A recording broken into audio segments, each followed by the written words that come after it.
Bom, vamos lá, pessoal, para a nossa aula seguinte. Ainda estamos no nosso 7º encontro das faculdades IESGO, para a gente falar sobre recuperação judicial.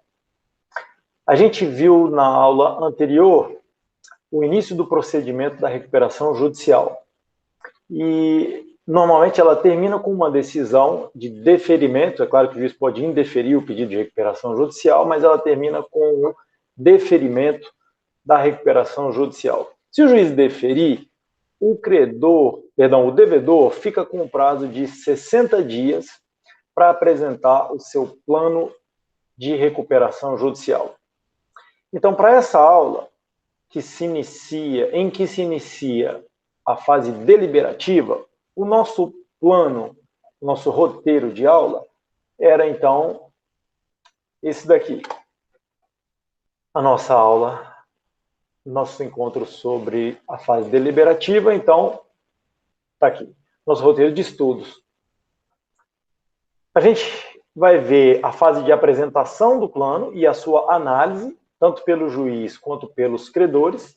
Depois a gente fala um pouco sobre qual é o procedimento nessa fase deliberativa. A gente fala um pouco sobre como são as deliberações da Assembleia Geral de Credores, se ela houver. A gente fala rapidamente sobre um requisito legal, que é a apresentação pelo devedor que obteve a aprovação do seu plano, de apresentar a certidão de quitação de débitos fiscais. E, por último, a válvula de escape do nosso sistema, que é a homologação compulsória, o famoso cram down. A gente vai ver o que é que isso significa. Bom, então, se na fase anterior, postulatória, o devedor obtém o deferimento do processamento da sua recuperação judicial, a gente vinha dizendo, ele fica com 60 dias para apresentar um plano de recuperação. Na prática, normalmente, o empresário, o devedor, ou o controlador, o presidente da sociedade empresária que está em crise e pediu recuperação judicial, já vem negociando com os seus credores, já vem conversando com alguns, pelo menos, dos seus credores, alguma forma de negociação, alguma forma de sacrifício que ele pede aos seus credores, expõe a sua, ou pelo menos parte da sua situação, até para sondar quais credores seriam mais receptivos à sua proposta. Bom, ele faz o pedido ao juiz, o juiz lhe dá 60 dias para apresentar o plano de recuperação judicial. Ele não é obrigado a apresentar esse plano junto com a petição inicial, isso a gente já viu. A gente vai partir do pressuposto de que o devedor que contratou um advogado está atento e não vai perder esse prazo de 60 dias para apresentar a sua recuperação judicial. Por quê? Se ele perder esse prazo, o que a lei diz é que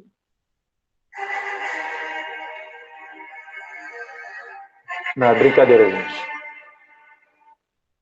Mas na verdade é o pior mesmo. Se ele perder esse prazo, o juiz decreta a falência. A gente vai partir do pressuposto de que o devedor não vai perder esse prazo. Muito bem, ele fica com 60 dias. E quando o juiz recebe o plano de recuperação, uma vez que dentro desse prazo o devedor apresente, o juiz publica um edital e diz para todos os credores: venham ver qual é a proposta que o devedor apresentou e digam se vocês concordam ou não. E os credores têm um prazo de 30 dias para dizer eu concordo ou eu não concordo com essa proposta que ele apresentou. Esse prazo de 30 dias, que a gente chama de prazo para objeções por parte dos credores, começa a contar, digamos que como regra geral, a partir da publicação da decisão do juiz, do edital do juiz que diz: venham todos os credores dizer se aceitam ou não. Mas a gente já viu, desde a aula sobre impugnação de créditos, que se o devedor já houver apresentado, desde o início desse prazo de 60 dias, o seu plano de recuperação judicial, o prazo de 30 dias para os credores dizerem eu concordo ou eu não concordo, vai começar a contar a partir da publicação do edital para que os credores venham impugnar os créditos. A partir da publicação desse edital de impugnação, se o plano já tiver sido apresentado pelo devedor, é que começa a contar o prazo de 30 dias para que os credores venham dizer concordo ou não concordo com o plano de recuperação judicial. De outra forma, se a apresentação do plano acontecer depois desse edital de impugnação, o juiz vai mandar publicar um outro edital para que os credores possam vir dizer se concordam ou não. Muito bem. O que é que compõe esse plano de recuperação judicial? Qual é o conteúdo do plano de recuperação judicial? A lei, no artigo 50, a Lei 11.101 de 2005, no seu artigo 50, traz uma lista meramente exemplificativa do que esse plano pode conter. E são medidas das mais variáveis. No âmbito negocial, tudo que não for ilícito pode ser proposto pelo devedor.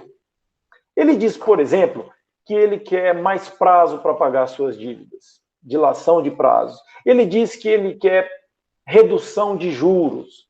Ele propõe perdão parcial ou eventualmente total das suas dívidas. Ele propõe vender uma filial, fundir a sua empresa com outra empresa, fazer a cisão da sua empresa em diferentes partes, alterar o controle societário da sua empresa, dizer que o sócio controlador vai vender a maioria das suas ações de forma que ele não será mais o controlador. Ele pode vender o estabelecimento, propor vender o estabelecimento todo, se ele desejar. Em relação aos trabalhadores especificamente, e normalmente ele tem que pagar os créditos trabalhistas, mas ele pode negociar um certo prazo para pagamento com os trabalhadores. Tem algumas restrições que a gente vai ver já já. Mas não só a lei permite ao devedor alongar o prazo de pagamento dos trabalhadores ou até parcelar esse pagamento do que ele devia e ainda não pagou, como a lei ainda permite, no artigo 50, ou pelo menos prevê a possibilidade de o devedor negociar com os seus trabalhadores, propor a eles no plano de recuperação judicial redução de salários, redução de jornada. Essas medidas que nós estamos vendo agora, com a flexibilização dos direitos trabalhistas em virtude da pandemia do coronavírus e da crise econômica que ela vem gerando, essa possibilidade já era prevista na Lei 11.101, mas o legislador de 2005 disse, desde que redução de salário tenha sido prevista e aprovada em convenção coletiva. Essas medidas que agora estão sendo aprovadas em razão da crise do coronavírus não têm essa exigência. E a gente pode se perguntar, com essas medidas do coronavírus vindo flexibilizar a legislação trabalhista, elas serviriam se, por exemplo, forem acordos individuais entre o devedor e o seu trabalhador para reduzir salário como forma de recuperar uma empresa e incluir isso num eventual plano de recuperação judicial? Isso seria válido?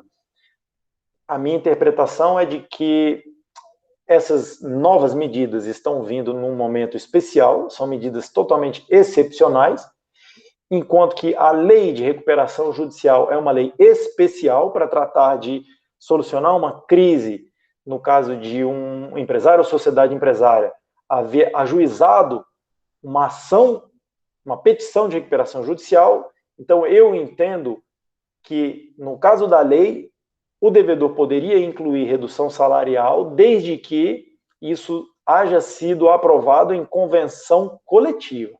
É a minha opinião.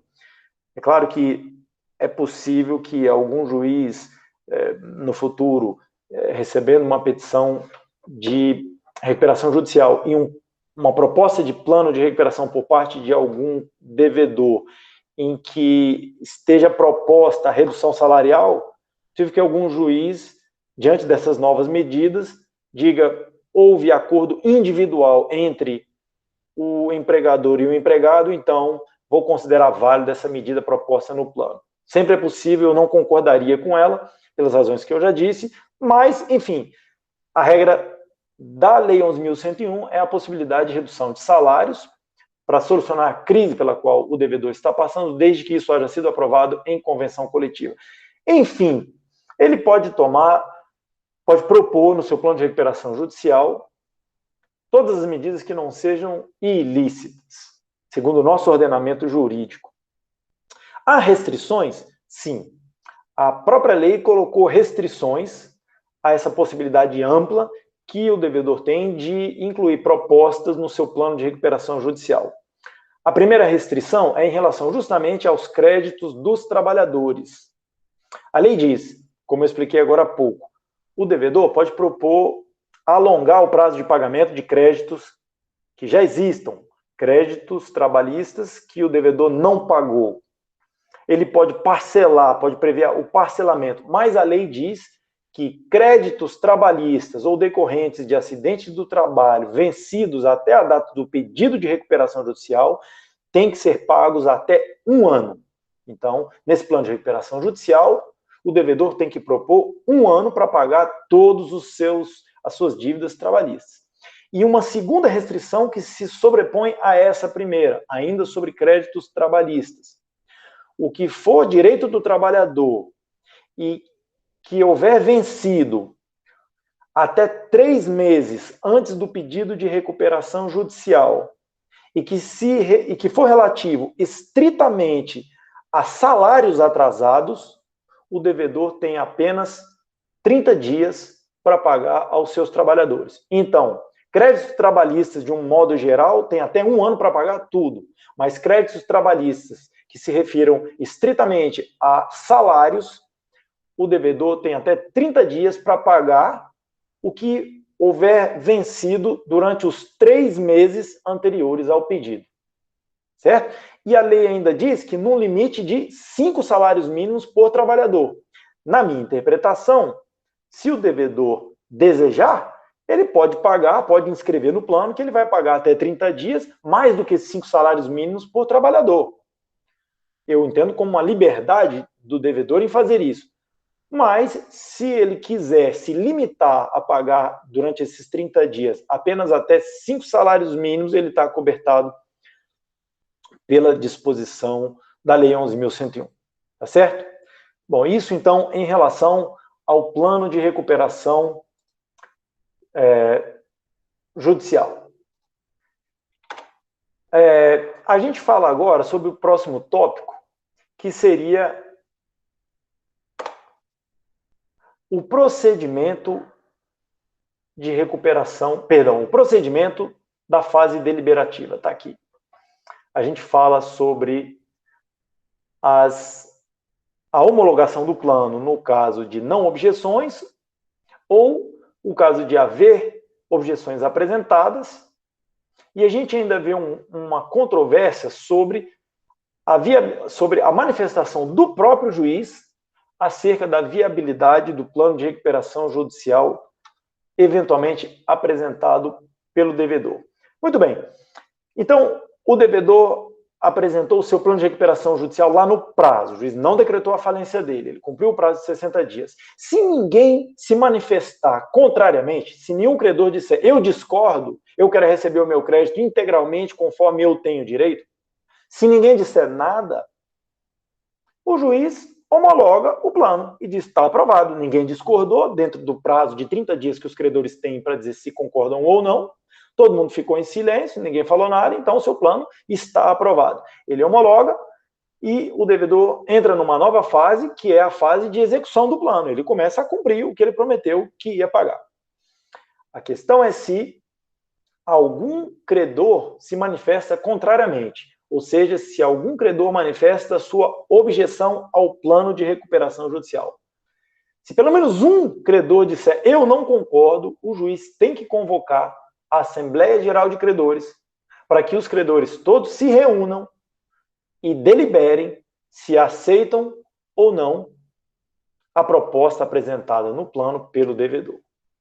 A lei ainda diz que a Assembleia tem que se reunir pela primeira vez com, no mínimo, 150 dias da data do processamento da recuperação judicial. Mas, na prática, é bem possível que esse prazo não seja respeitado. Muito bem. Agora, uma questão importante. Quando o devedor apresenta o seu plano de recuperação judicial, o administrador judicial recebe, está lá no cartório, e o juiz toma conhecimento do plano apresentado, das propostas apresentadas pelo devedor para solucionar a crise pela qual ele passa.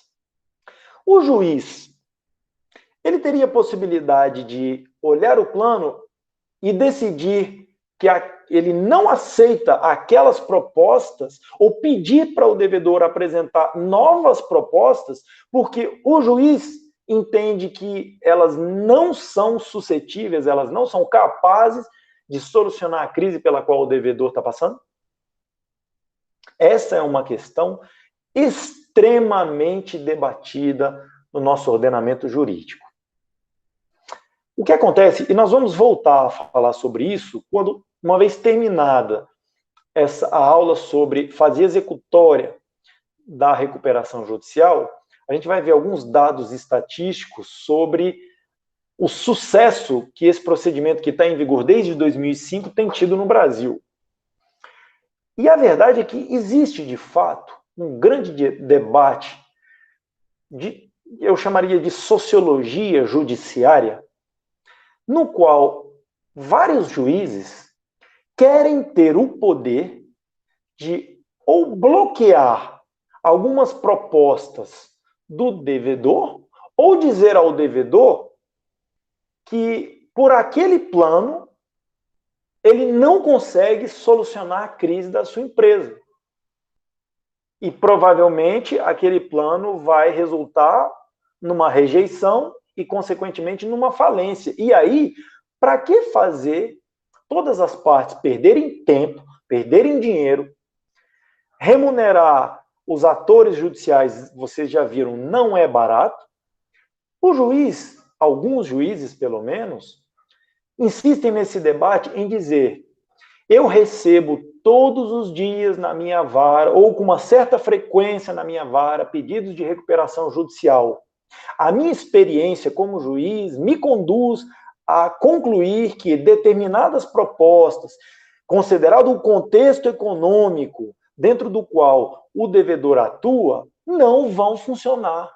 Nós vamos perder tempo, nós vamos fazer os trabalhadores esperarem, os fornecedores esperarem, muita gente criar expectativas em vão, e a consequência vai ser a falência, logo ali na frente. Então, para que deixar isso acontecer? O juiz que é que faz, diante do que ele considera como inviabilidade de um plano de recuperação judicial, bloqueia a sequência do processamento. Essa medida é válida, é legítima por parte do juiz, ela já foi tomada em vários procedimentos, e os credores ou o próprio devedor muitas vezes reclamam dessa decisão do juiz, porque dizem: deixe os credores decidirem, eles seriam os maiores interessados. Se a nova filosofia da lei é deixe o mercado decidir, Estado, abstenha-se de intervir no domínio econômico tanto quanto possível e deixe os credores decidirem sobre o futuro dessa empresa, sobre a sobrevivência ou a morte da empresa. Portanto, senhor juiz, abstenha-se de decidir sobre a viabilidade econômica do plano de recuperação judicial. O juiz entende sobre legalidade. Atenha-se, senhor juiz, aos aspectos legais, aos aspectos de regularidade do procedimento, mas não venha falar sobre viabilidade econômica, porque isso extrapola o conhecimento que normalmente um juiz teria. É o que diz cada ator que contesta essa decisão do juiz de dizer: eu não vou permitir essa proposta porque ela vai acabar dando em falência. Essa questão acabou chegando no Poder Judiciário. E o Superior Tribunal de Justiça já decidiu sobre essa questão. No RESP, eu coloquei aqui para vocês, e vou colocar novamente. Lá no RESP, perdão, não é um RESP, é um agravo interno, no RESP número 958025 do Rio Grande do Sul, que foi julgado no dia 1º de dezembro de 2016, mas esse RESP é apenas um exemplo, porque essa jurisprudência do Superior Tribunal de Justiça é uma jurisprudência reiterada, é uma jurisprudência consolidada junto ao Superior Tribunal de Justiça. O STJ diz: o juiz não deve se meter na análise de viabilidade econômica do plano apresentado pelo devedor para solucionar a sua crise. Juiz não deve se meter em assuntos econômicos. A Assembleia Geral de Credores é soberana, em muitas decisões aparece essa palavra, a Assembleia Geral de Credores é soberana para decidir sobre o futuro de vida ou morte de uma empresa, portanto, o juiz tem que se ater aos aspectos legais. Essa é uma jurisprudência reiterada do Superior Tribunal de Justiça. Vocês concordam? Vocês amanhã, como juízes, recebendo nas mãos um plano de recuperação judicial, com o qual, pela experiência como juízes, vocês percebem que, muito provavelmente, esse pedido vai dar em falência, as partes todas vão criar expectativa, mas não vai prosseguir com sucesso, vocês diriam ao devedor: apresente nova proposta, abriria novo prazo para ele reformular, diriam como vocês desejariam que o próprio devedor propusesse, ou vocês se absteriam disso? Nesse momento em que a gente está vivendo, e a gente comentou isso na aula anterior, a respeito da intervenção do Estado em todo o mundo, por causa da pandemia de coronavírus e dos efeitos que ela tem tido sobre a economia, é uma questão muito interessante para a gente se perguntar e ver como as coisas vão evoluir daqui para frente. Se o Poder Executivo e o Poder Legislativo estão se permitindo intervir de uma forma cada vez mais intensa no domínio econômico, intervindo em contratos de trabalho, fazendo novas regulações, será que o Poder Judiciário também vai aderir a essa onda de intervenção estatal? Esse Poder Judiciário que, conforme a orientação do STJ, até o presente momento é: você, juiz de primeira instância, você, tribunal, que analisa fatos, não intervenha no que é relativo à viabilidade econômica do plano de recuperação judicial. Será que essa jurisprudência pode mudar? Será que o poder de persuasão, de argumentação desses juízes que sempre vinham dizendo: mas eu quero ter o poder de intervir porque a minha experiência me conduz a perceber que isso vai dar em nada, será que essa corrente vai prevalecer? Fica aí um debate para a gente ver no que é que isso vai dar. Muito bem. O próximo tópico de que a gente vai falar a respeito da apresentação do plano de recuperação judicial então, vamos voltar ao nosso roteiro. Então, tá aqui. A gente estava na fase deliberativa, a gente estava falando ainda sobre o procedimento e a possibilidade que o juiz teria ou não de intervir na decisão sobre a viabilidade econômica do plano de recuperação judicial. Muito bem, então a gente pode falar sobre as deliberações, sobre a fase deliberativa, propriamente dita, do plano de recuperação. Se algum credor disser: eu não concordo, o juiz tem que convocar a Assembleia Geral de Credores e essa Assembleia Geral de Credores vai se reunir para deliberar sobre se ela aceita ou não as propostas. Uma coisa importante a saber é que os credores podem propor alterações. O devedor não é obrigado a aceitar as propostas de alterações. Se ele bater o pé e disser: eu só aceito esse plano que eu apresentei, e os credores disserem: pois então a gente vai rejeitar, o juiz decreta a falência. O plano está rejeitado. Ou seja, o devedor não é obrigado a aceitar as alterações, mas, estrategicamente, ele pode fazer algumas concessões e aceitar algumas propostas de alteração por parte dos credores. Isso vai influir na disposição que os credores vão ter na hora de votar o plano de recuperação judicial, se eles aceitam ou não as propostas, alteradas ou não, que o devedor tinha apresentado. Pois muito bem, se o plano é rejeitado com ou sem propostas de alteração, o juiz decreta a falência.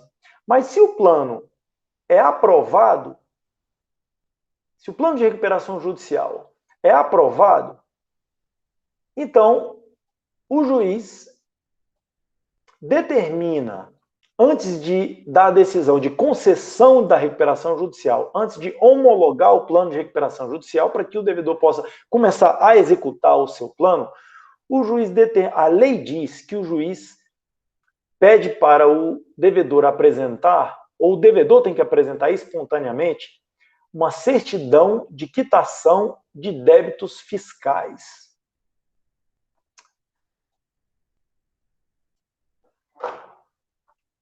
Aí tem uma controvérsia em relação a essa certidão de débitos fiscais. Por quê? Uma grande crítica que se faz ao procedimento no Brasil é que, como a Fazenda Pública pode correr por fora, ela não participa do procedimento concursal, os procuradores do Estado, seja do município, seja do Estado, seja da União, que promovem a execução fiscal, podem continuar executando o devedor para receber os tributos que eventualmente ele não tenha pagado. A Fazenda Pública não entra no procedimento concursal e a eventual proposta do devedor para solucionar as suas dívidas não inclui esses débitos fiscais.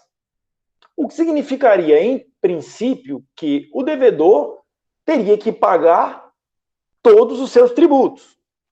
Mas isso não acontece na prática. E, estatisticamente, se nós formos pesquisar, é bem provável que as primeiras dívidas que um devedor deixa de pagar são as dívidas fiscais.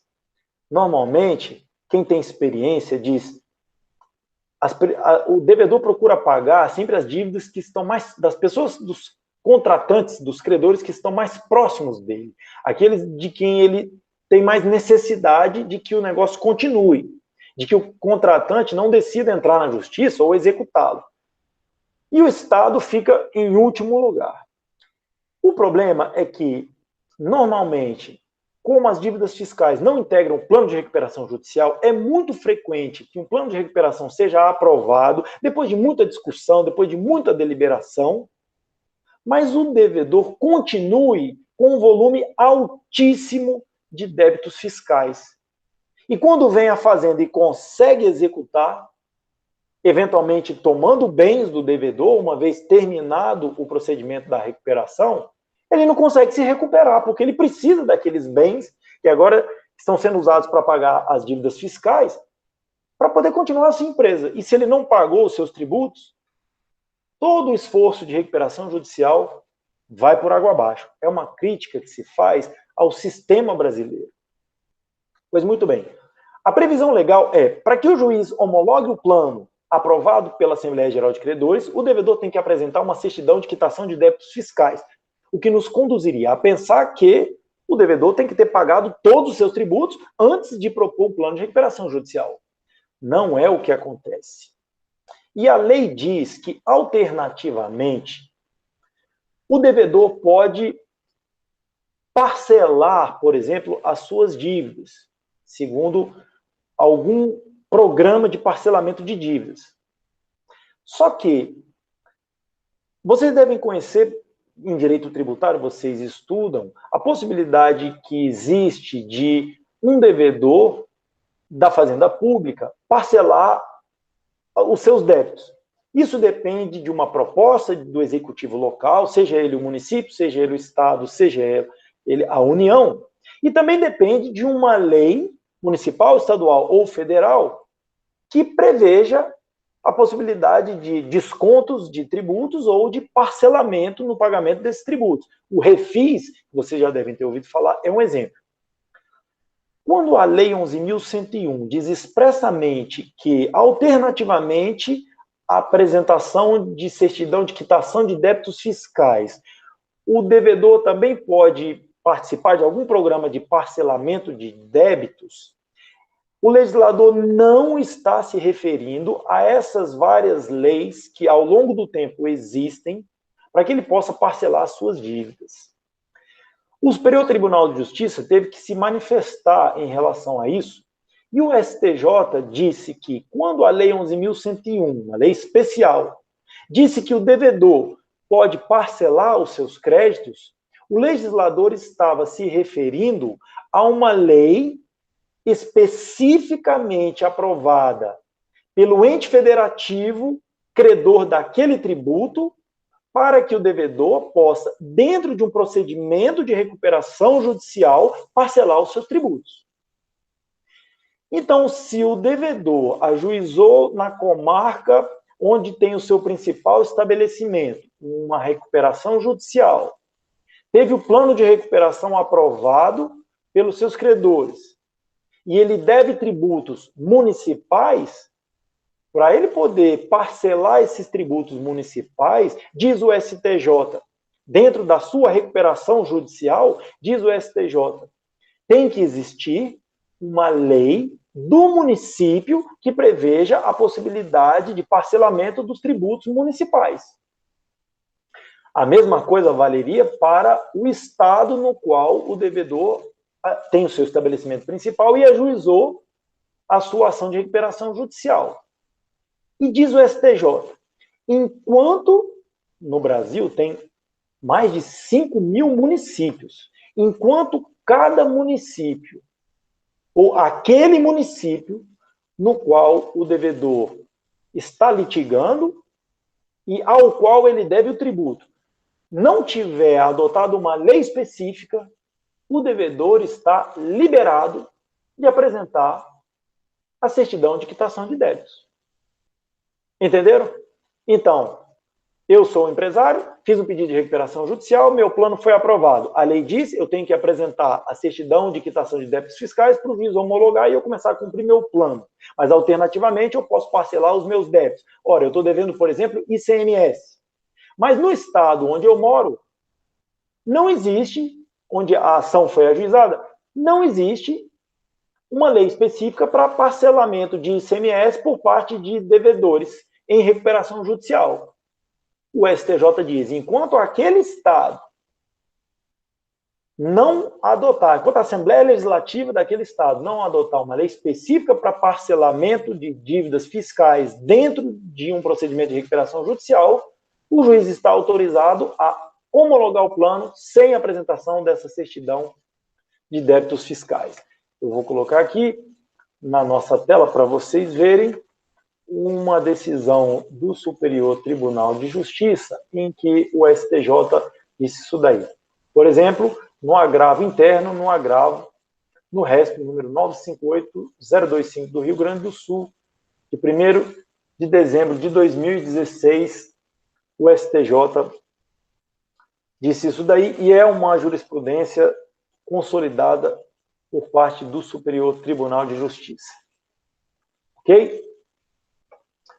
Muito bem. Então, eu disse para vocês agora há pouco que se nenhum credor, dentro do prazo que eles têm para se manifestar, apresenta uma objeção ao plano, o juiz homologa o plano e ele está aprovado.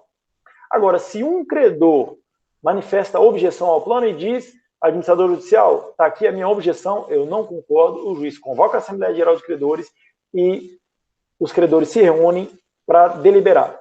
Eventualmente, se tiver discordância entre os vários credores, e a gente já viu que tem diferentes classes de credores, porque nem todo mundo tem o mesmo interesse no sucesso da preservação daquela empresa, os trabalhadores têm os seus interesses específicos, os fornecedores têm os seus interesses específicos, existem credores que têm garantias especiais, os credores são classificados como quirografários, às vezes, ou eles podem ter privilégios, que podem ser gerais ou especiais, enfim, há diferentes classes e tipos de credores, nós já vimos isso. Se eles tiverem interesses antagônicos, se um não concordar com o outro, eventualmente o administrador judicial, na Assembleia Geral de Credores, tem que colocar o plano em votação. tem que dizer, olha, eu já percebi que não há consenso, então vamos colocar o plano em votação. Muito bem, é a deliberação do plano. Nós já vimos os critérios do legislador, na aula sobre a Assembleia Geral de Credores, quais são os critérios que o legislador fixou para apurar a aprovação de um plano de recuperação judicial. Nós já sabemos que em todas as classes tem que ter aprovação de mais de 50% por cabeça, ou seja, individualmente das pessoas que estão presentes para votar a proposta apresentada pelo devedor, em todas as classes, 1, 2, 3 e 4. Além desse critério de mais de 50% de aprovação por cabeça, a gente já viu que nas classes 2, credores com garantia real, e 3, credores quirografários com privilégio especial, com privilégio geral e credores com créditos subordinados, nessas classes 2 e 3, além de mais de 50% por cabeça, tem que ter cumulativamente mais de 50% de aprovação do valor dos créditos. Esses são os critérios de aprovação de uma proposta quando ela se referir ao plano de recuperação judicial. Pois muito bem, numa deliberação, o plano é colocado em votação e as regras que estão no artigo 45 da Lei 11.101 de 2005, para que o administrador judicial possa dizer esse plano foi aprovado ou esse plano de recuperação foi rejeitado, para que ele possa dizer ao juiz, olha, o plano de recuperação foi aprovado, lá no artigo 45 está dito. Em primeiro lugar, todas as classes têm que aprovar. Todas as classes têm que aprovar. É claro que no caso concreto, pode ser que aquele devedor não tenha credores de todas as classes. Mas as classes de credores que existirem têm que apresentar aprovação em todas elas. Segundo lugar, tem que ter mais de 50% de credores presentes em cada classe, critério de aprovação individual, por cabeça. E, por último, mais de 50% de aprovação pelo valor dos créditos nas classes 2 e 3. Satisfeitos todos esses critérios, o juiz, o administrador judicial, apresenta o resultado da votação ao juiz e o juiz, se o plano houver sido aprovado, homologa o plano. Se não forem satisfeitos todos esses critérios, em princípio, o resultado é a falência e aquele credor que buscou o poder judiciário para poder recuperar a sua empresa, do qual ninguém ainda tinha pedido a falência, ele que buscou o poder judiciário para se salvar, pode ser que nesse procedimento ele tenha a sua falência declarada, seria o fim. Terminamos por aqui? Não. Ainda tem uma válvula de escape do nosso sistema, que é o último ponto da nossa aula, e que se refere à possibilidade de homologação compulsória, nos casos em que o plano de recuperação foi rejeitado. O nosso sistema prevê uma válvula de escape, que é a homologação compulsória, também chamada de cram-down. Vamos lá, o que é que significa e como é que funciona esse tal cram-down? Geralmente, para explicar isso para os meus alunos, eu uso uma metáfora que é um pouco triste, mas ela serve bem para explicar como é o procedimento do cram-down. Esse cram-down, que é uma expressão inglesa, e a nossa legislação se baseou nas legislações estrangeiras que têm esse tipo de previsão, que prevêem essa válvula de escape.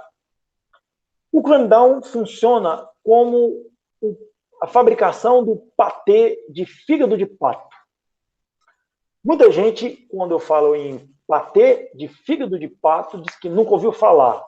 Na França, é um patê, é uma iguaria muito apreciada.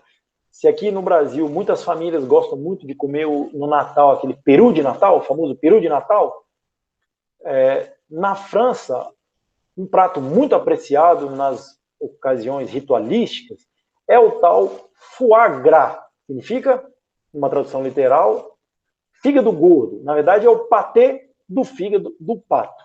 Como é que é produzido esse patê de fígado de pato? De uma forma extremamente cruel.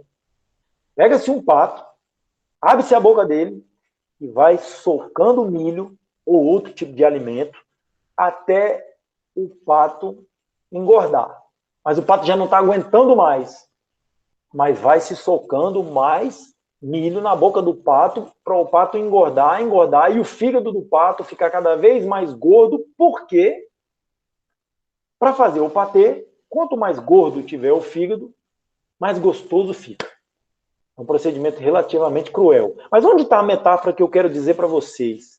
Com esse exemplo ruim, ou pelo menos triste, do patê do fígado do pato. O cram down, que é uma válvula de escape, prevista também agora pelo nosso legislador, para os casos em que o devedor teve uma rejeição do seu plano de recuperação judicial na votação de Assembleia de Credores, é ele socar a goela abaixo dos credores que bateram o pé e disseram: eu não aceito esse plano, então eu rejeito o plano, e por causa deles é que o plano foi rejeitado.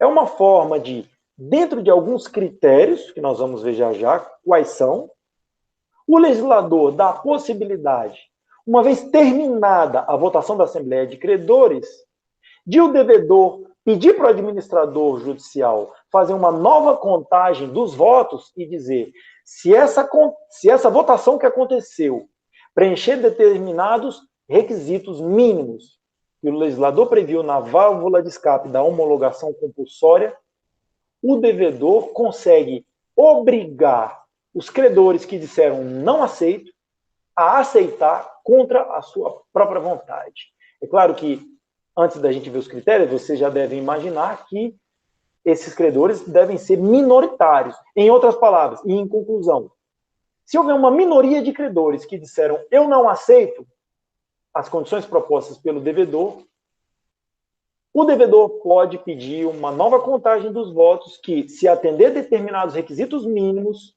podem permitir a esse devedor obter uma homologação compulsória do plano com as propostas que o devedor previu contra a vontade dos credores que disseram não.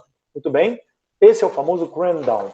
Quais são os requisitos da lei para que o devedor possa pedir ao administrador judicial para verificar se é o caso de o juiz conceder o cram down?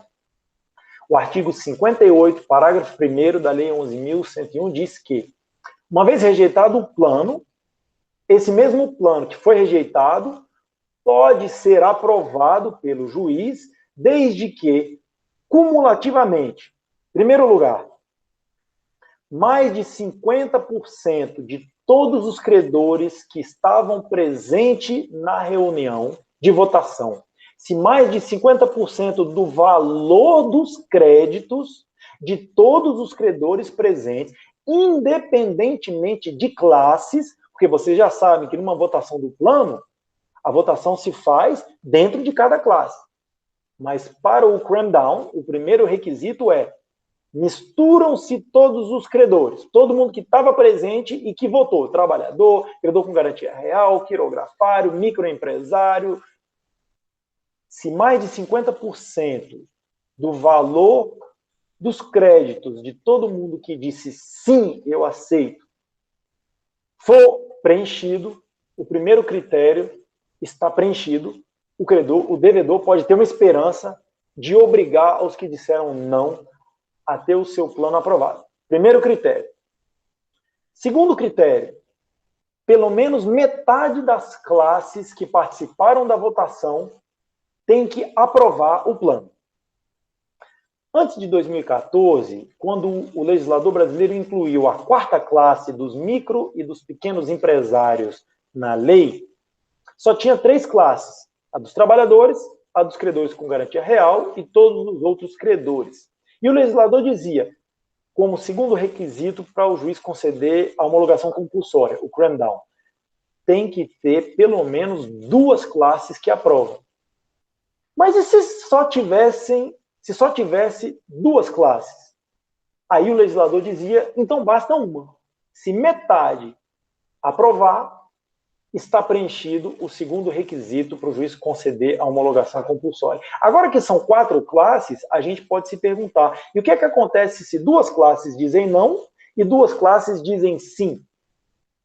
eu diria que numa interpretação analógica com a hipótese que já existia antes de 2014, de só haver duas classes, uma delas disser sim, e o juiz poder conceder a homologação compulsória, depois de 2014, se existem 4 classes e 2 delas dizem não, mas 2 delas dizem sim, eu considero que está preenchido, é a minha interpretação, pode haver divergência em relação a isso, eu não conheço decisão jurisprudencial em relação a esse tipo de divergência, mas eu interpretaria no sentido de que estaria preenchido sim o segundo requisito, desde que metade das classes que votaram tiver aprovado.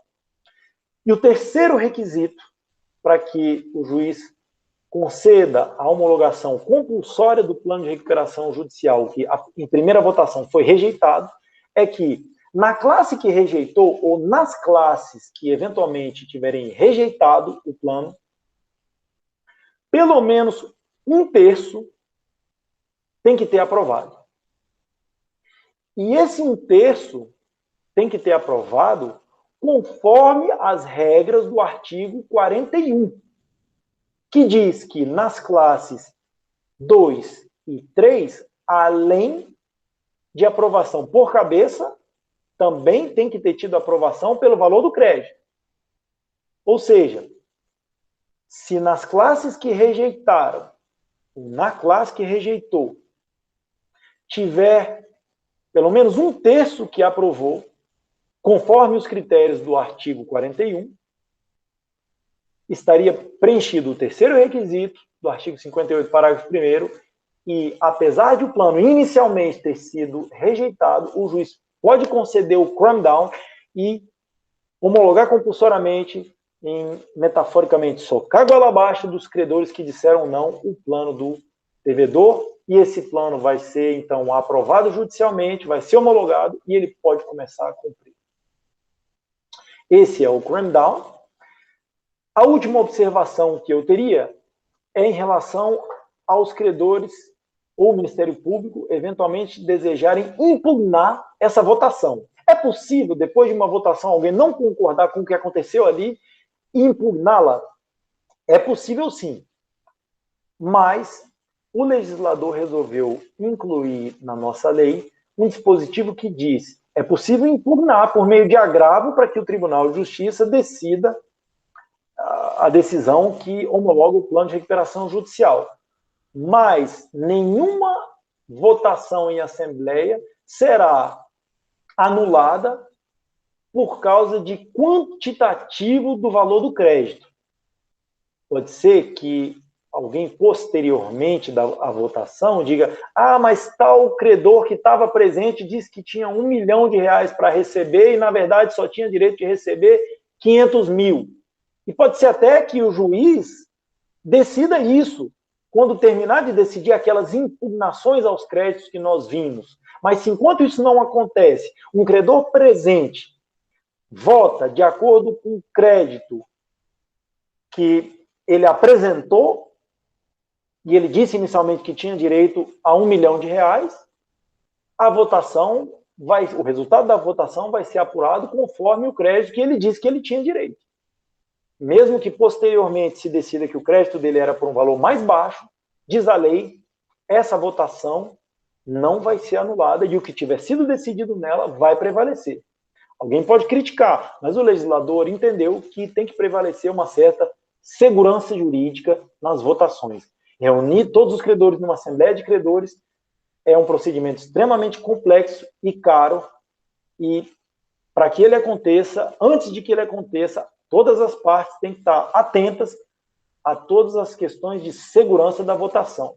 Uma vez que começar a votação, se não houver nenhuma irregularidade formal, ela não vai ser anulada.